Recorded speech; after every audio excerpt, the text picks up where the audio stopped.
Vivre consiste à suivre une certaine direction, poussé par un but et avec un endroit où arriver.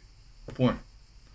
Cela consiste principalement à enlever les barrières du canal, tenir les bords bien fermes, tenir les bords du canal bien fermes, ignorer les distractions et renforcer et redonner de l'élan à son progrès le long du canal. Voilà ce qu'est vivre. Pas mal, hein? Voilà, c'est un article de Monsieur Hubbard qui a été écrit le 6 avril 1965. Alors je vous le rappelle, vivre, ça consiste en quoi en fait? Ça sert à non, vivre consiste à suivre une certaine direction. Bon, je vais là, je vais là, je vais là, je vais là, poussé par un but. Effectivement, si vous avez un but, si vous avez réussi à fixer un but, vous pouvez fixer une direction. Si vous n'avez pas de but, c'est vachement dur d'avoir une direction, hein. Par exemple, un capitaine de navire, il décide de... Il n'a pas de but, il prend la mer, donc il ne sait pas quelle direction prendre. D'accord? Par contre, s'il veut aller en Corse, parce que nous on est dans le sud, hein, on est à Nice dans le sud, s'il veut aller en Corse, bon, c'est sûr qu'il peut prendre une certaine direction. Donc vivre consiste à suivre une certaine direction, poussé par un but et avec un endroit où arriver. Bien sûr, le but c'est l'endroit où est-ce qu'on veut aller. Cela consiste principalement à enlever les barrières du canal, parce qu'effectivement, quand vous avez un but, vous allez vous rendre compte que vous allez avoir certaines barrières.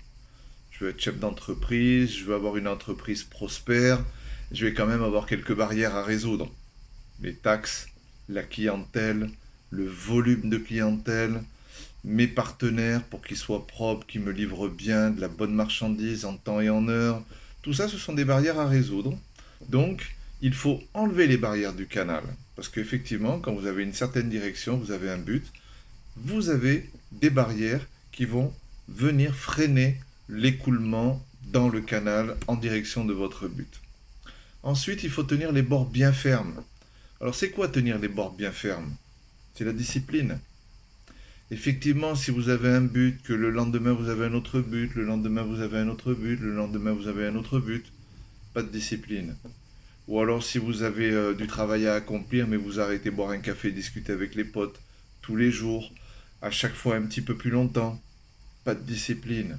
Ou alors si vous ne rangez pas vos papiers, après vous cherchez vos papiers, vous allez être embêté, vous n'allez pas pouvoir payer à temps, vous allez payer des majorations, pas de discipline, etc., etc. Donc, tenir les bords bien fermes, ignorer les distractions. Distraction, c'est quoi? C'est tout ce que vous avez. C'est les écrans. En ce moment, tiens, les distractions, c'est les écrans. Ah, dès que j'ai 5 minutes, je regarde un écran. Je regarde un écran. Alors, c'est pas mon ordinateur, c'est mon téléphone. Si c'est pas le téléphone, c'est la tablette portable. Ça, ce sont beaucoup de distractions dans la journée. Vous allez regarder combien de fois vous allez regarder vos écrans qui ne correspondent pas du tout avec l'activité avec laquelle vous faites. Vous allez voir, vous allez découvrir énormément de distractions.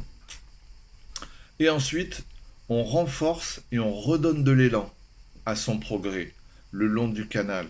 C'est-à-dire qu'on se remotive. Le matin, on se lève, on dit voilà, je vais faire ci, je vais faire ça.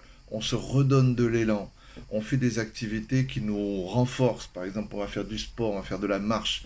On se requinque. On fait attention de bien se nourrir. C'est tout ça, vivre. Voilà. Vivre, je vous le répète, c'est magnifique. Vivre consiste à suivre une certaine direction, poussé par un but et avec un endroit où arriver. Cela consiste principalement à enlever les barrières du canal, tenir les bords bien fermes, ignorer les distractions et renforcer et redonner de l'élan à son progrès le long du canal. Voilà. Avec ça, avec cet article de M. Hubbard, eh bien, je vous souhaite de mener une bonne vie, un bon vivre. Au revoir, c'était Papy YouTuber, patati patata.